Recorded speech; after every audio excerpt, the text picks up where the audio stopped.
আসসালামু আলাইকুম ইব্রান, ওয়েলকাম জানাচ্ছি সবাইকে কুকটি টেস্টি চ্যানেলের পক্ষ থেকে। আজকে আমি গাজর দিয়ে দারুণ মজার এবং টেস্টি একটা রেসিপি শেয়ার করব।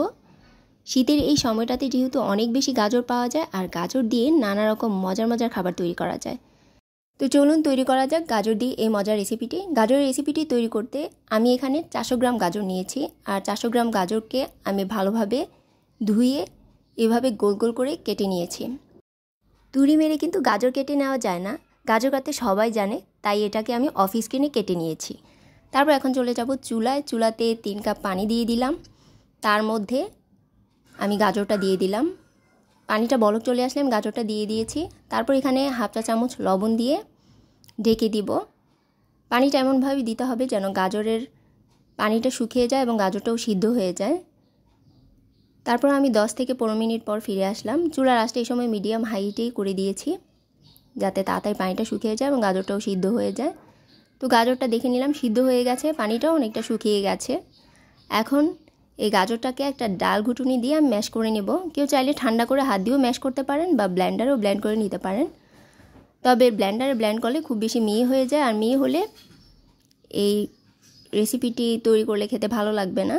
তো আমি এভাবে ডাল ঘুটুনি দিয়ে ম্যাশ করে নিয়েছি যাতে একটু দানা দানা ভাব থাকে। তো এভাবে ম্যাশ করা হয়ে গেলে এই গাজরের মধ্যে যতটুকু পানি আছে তাও সেটুকু পানিও আমি শুকিয়ে নেব। তো চুলার আঁচটা মিডিয়াম লো হিটে করে দিয়ে আমি গাজরের পানিটা শুকিয়ে নিচ্ছি। 3 থেকে 4 মিনিট এভাবে নাড়াচাড়া করে গাজরের পানিটা শুকিয়ে নেব। পানিটা অনেকটাই শুকিয়ে গেছে, তা এখন এটাকে আমি তুলে নেব। তারপর সেম প্যানে 1 টেবিল চামচ ঘি দিয়ে দিয়েছি। ঘিটা গলে গেলে এখন এই ঘিয়ের মধ্যে আমি কিছু বাদাম অ্যাড করব। এখানে আমি কাজু বাদাম আর কাঠবাদাম নিয়েছি, কুচি করে নিয়েছি, 5টা করে 10টা। আপনারা চাইলে একটু বেশি দিতে পারেন। তারপর এই ঘিয়ের মধ্যে কিছুক্ষণ ভেজে নেব। যে এরকম লাল হয়ে গেলে তারপর আমি এখানে দুধ অ্যাড করব, লিকুইড দুধ। আর দুধটাকে আমি আগে থেকেই জাল করে ঘন করে রেখেছিলাম। এখানে 2 কাপ দুধ দিয়ে দিব, ঘন দুধ। সো এই দুধটাকে জাল দিয়ে আর ঘন করব না। তারপর এই দুধটা আমি নেড়ে চেড়ে একটা বলক চলে আসলে চিনি দিয়ে দিব 2 টেবিল চামচ, যেহেতু দুধটা ঘন করে জাল করে রেখেছিলাম। আর গাজরটাও এমনিতে অনেক মিষ্টি। তারপর একটা বলক চলে আসলে এখানে আমি অ্যাড করব সেই ম্যাশ করা গাজর। আর এখানে চিনির পরিমাণটা বাড়িয়ে কমিয়ে দিতে পারেন।